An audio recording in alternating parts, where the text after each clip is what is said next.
Welcome, age of vintage society. From grass to grace. The story of Michael Caine is like that of a quintessential achiever. He may not have been born great, but destined for greatness. One of the most cherished screen talents that history has ever recorded.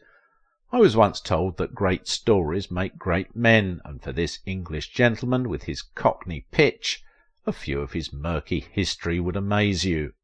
Why, Michael Caine lived without a toilet for 18 years. Michael Caine is more like a household name in the British entertainment scene and later in Hollywood. For more than half a century he has grown in skill and popularity and has been adequately compensated in terms of the countless accolades that have continued to be his career watchword. His talent, of course, did not escape Hollywood, where he is admired for his amiable Cockney shows. I heard he surprisingly rose from a state of lack to the great personality he is today. It's a fact that behind every cloud there is always a silver lining, so the movie prodigy famously known as Michael Caine did not rise on a platter of gold, not when his struggle for survival has seen him locked in a closet for weekends and impoverished for days. Highly creative film actor Michael Caine became a movie sensation of his time and famously identified as an icon of London's swinging 60s. Because of his energetic displays and exceptional contribution to the British movie community, it's only natural that he extends his tentacles beyond the shores. Caine, with his glasses and working-class model of delivery, made himself a hero with films like The Ipcress File and Alfie, and became a metaphor for the cultural confusion of the 1960s British society. As I said earlier, his journey to fame was not an easy one. Caine had a solid foundation in repertory theatre, and before we even knew that a gentleman like him existed, he had made over 100 appearances in stage shows. This also worked to his advantage, because by the time he became a major hit, his success was limitless, as his versatility made him a choice performer on screen and in theatres. Caine became a special leading man and skillfully transitioned from a tenacious mobster character in Get Carter to a treacherous soldier in The Man Who Would Be King. We also saw his cheerful interpretation of the warm-hearted doctor in The Cider House Rules, and the enticing trickster act in Dirty Rotten Scoundrels, which was perfectly decrypted. I would not also forget his learned professor character in Educating Rita, and the killer psychologist in Dressed to Kill. Critics agreed that Caine realistically portrayed some of the best-known characters in fiction works. His characteristics performance, they say, is always making his audience have a deep self-reflection of themselves as he presented them with the realities of life. It seems his realistic acting style and ability to connect with his audience earned him a reputation for being sociable with all classes of people on the social ladder, regardless of his celebrity status. Observers think that his attitude towards humanity may have come from the fact that he tasted poverty and lived among the poorest of the poor before he liberated himself to fame. It's not surprising, then, that Caine, with an active career of more than 60 years and over 160 films to his credit, is considered one of the rare British film icons. He has also continued to gather awards and international recognitions across continents, including Oscar, BAFTA and Golden Globe medals. Caine is significantly one of just 5 male talents that have been nominated for an Academy Award for acting in 5 different decades. That is how consistently progressive he is in the industry. I guess you may want to know how he began his fruitful career journey and the few dark stories that made his greatness an interesting history to talk about. Sir Michael Caine, CBE, was born Maurice Joseph Micklewhite Jr. in 1933 to poor working-class parents. After the joy of his birth in a London hospital, his parent was saddled with the fresh responsibility of growing their infant son. Caine's mother, Ellen Marie, worked as a cook and a housekeeper, while his father, Maurice Micklewhite, was a fish market porter. Little Caine grew up learning his mother's Protestant faith. His father did all he could to put food on their table, resorting to desperate measures if he had to. Rather than keep his family hungry, his father comes home with enough fish just to keep their body and soul together. Maybe young Caine got tired of the smell of fish, or the excessive consumption of it made him tell his fans that as of 15 years, "I never wanted to see fish again." But that is not the only problem that threatened his childhood. When the war broke, little Caine was hurriedly separated from his parents and abandoned 100 miles north to Norfolk. Not aged enough to be part of the battle, Caine had settled in a strange home with the usual fear of the unknown, amidst the violence ravaging the region. Those he lived with also made his life miserable. I guess no one is happy during the war, but the family he found himself in was particularly not happy about the imposition of a young Cockney boy on them. They did not mind he was a little boy. He must obey orders, or he gets beaten mercilessly. Life became a nightmare as the punishment continues unabated.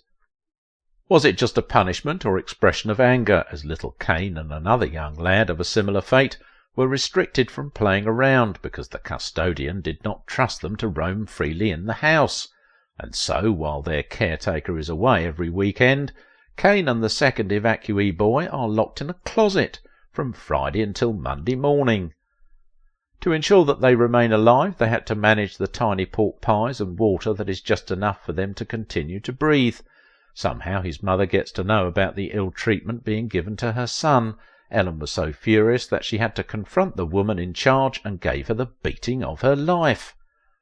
The fracas was so deadly that Caine's mother was lucky to escape imprisonment for that regrettable assault she carried out. That incident, however, yielded result, as it gave him some element of comfort, because those dreadful times were over for the rest of his time at the farmstead. War can be so cruel to families, and Caine's family is among those badly affected by the World War, which left most houses in their part of London severely destroyed. By the time the war was over and his father was discharged from military service, the government has them relocated in a makeshift structure around the Elephant and Castle area of London. If what Caine said is anything to go by, he and his parents lived in the prefabricated house that was allocated to them as part of the temporal effort to accommodate displaced persons. In Caine's opinion, the prefabs, as they were known, were intended to be temporary homes, while the City of London was considerably reconstructed, but he and his family ended up sheltering there for 18 faithful years. To give you an idea of how poor the family was, Caine hinted that living in such a small room without a toilet was a luxury for his family. Young Caine didn't mind, even though he had no better choice. He was at home and happy in the prefab, though it came without a lavatory facility. Perhaps the regrettable childhood circumstances might have inspired him to approach everything about life with seriousness. Not even the environment he was coming from could deter him from joining the rest of his mates to display his talents, and one skill that got his interest was stage performance. Without knowing that acting is his natural calling, he was more than eager to perform, and by age 10 he created a hilarious scene while performing in a village school play, a situation that arguably gave him a hint of what it means to be an actor. The moment Caine started acting, all eyes were on him, plus unsettling laughter. He was baffled because the role of the ugly stepsister's father in Cinderella, which he was playing, would not have evoked the kind of laughter he was getting from his audience. He suddenly discovered that he did not zip up. I'm sure it might have been a case of worn zip, as his trousers zipper gave way. A writer said the debut wasn't exactly glamorous for him, but he learned his lesson that before you appear on stage you must be well prepared in what you say and what you wear. Several years after, Caine told fans how the audience laugh inspired him because it made him feel he can entertain his audience. The cause of the laughter was insignificant. He was just delighted that he was getting laughs. It would be understandable to say he enjoyed the scenario and decided he would follow up an acting career. It was not the case. Rather, romantic fantasy may have been a better influence that set him up for an acting career. It was not until 4 years after that debut that Caine fell in love with beautiful girls in his school drama class at Wilson School in Camberwell. He notices several cute babes he'd like to kiss. He had seen actors kiss beautiful ladies on stage, so if he becomes an actor, he would be pecking one of them soon.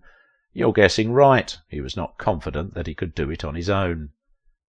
Caine completed the school certificates examination with 6 subject credits and worked briefly as a clerical staff and messenger for a movie company before he was drafted for national military service. With the Royal Fusiliers, Caine found himself in Korea, where he witnessed the ugly side of the communist state amidst horrible first-hand combat experiences that made him grow up for good. Coming from a working-class background, he seems to have nursed communist sympathies. That view changed after he witnessed the horrors of the system. He returns to his homeland with a liberated mind, but his troubles were far from over. It was a time for body cleansing, as Caine and some other officers who returned from the war went down with a strange illness, which he later said was cerebral malaria. The disease did not show any mercy to his body, and not much help came from the government either. Caine and other patients were supposed to be treated by an American medic identified as Colonel Solomons, a man who, rather than focus on curing the sick patients, was using Caine and others as an experimental tool to popularize cerebral malaria, a disease that was scantily known at the time.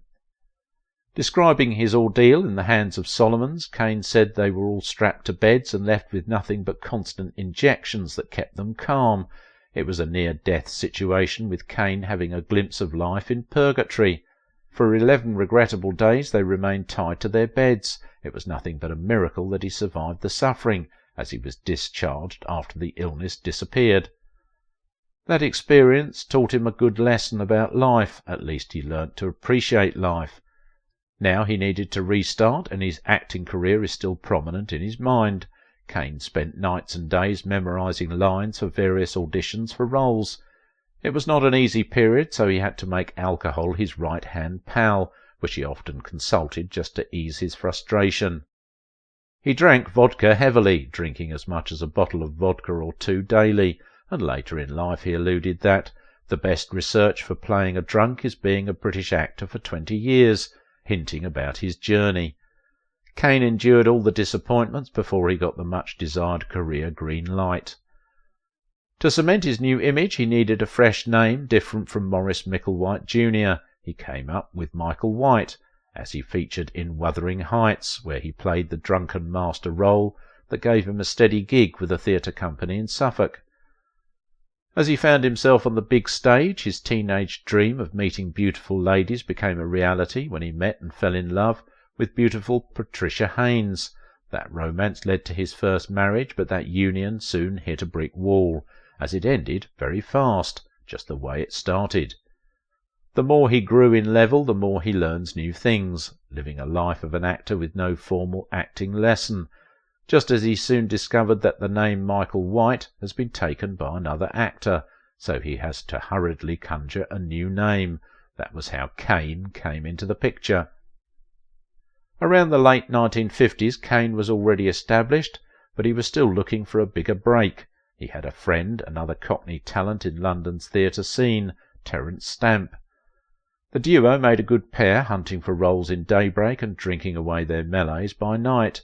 Not too long, Peter O'Toole, who was a bigger name by then, joined their league and exposed Caine to all kinds of distress. Maybe Caine was still a baby in drinking compared to what O'Toole consumed, the reason he woke up in a strange bed after he attended O'Toole's dinner party. Caine was shocked to learn that he had spent an entire day sleeping, having woken up at 5 p.m. the following day. Michael Caine may have drunk with the big boys, but he was not strong enough with the green leaf the first time he smoked the stuff, as he hinted. It was 5 hours of continuous laughing. Thereafter he looked so messy that no taxi stopped to convey him home, so he had to trek home dejectedly, after which he gave himself useful advice, never to party with the herb again. Caine got his greatest fame in the 1960s, appearing in British films such as Zulu, The Ipcress File, The Italian Job, and Battle of Britain, just to mention. A time he established a peculiar dress code as a signature, thick horn-rimmed glasses, augmented with sharp suits and those laconic speech patterns. How his first marriage halted within 2 years would mark the beginning of romantic scandals for this creative gentleman. He did not mind who was crying over his romantic life, because he loved them cute and exciting. He was so busy with beautiful women that he never had time to read what gossip columns were saying about him. Some of the glamorous names that pop up in his romantic list include Natalie Wood, Bianca Jagger, and a series of models. It seems Michael Caine also won for himself a womanizing reputation. I guess it's quite remarkable to be a playboy in the swinging 60s. But now we're about to dive into a scandal that will leave you speechless. In our next video, we're going to reveal why Dame Maggie Smith received a brutal slap from none other than the legendary Laurence Olivier.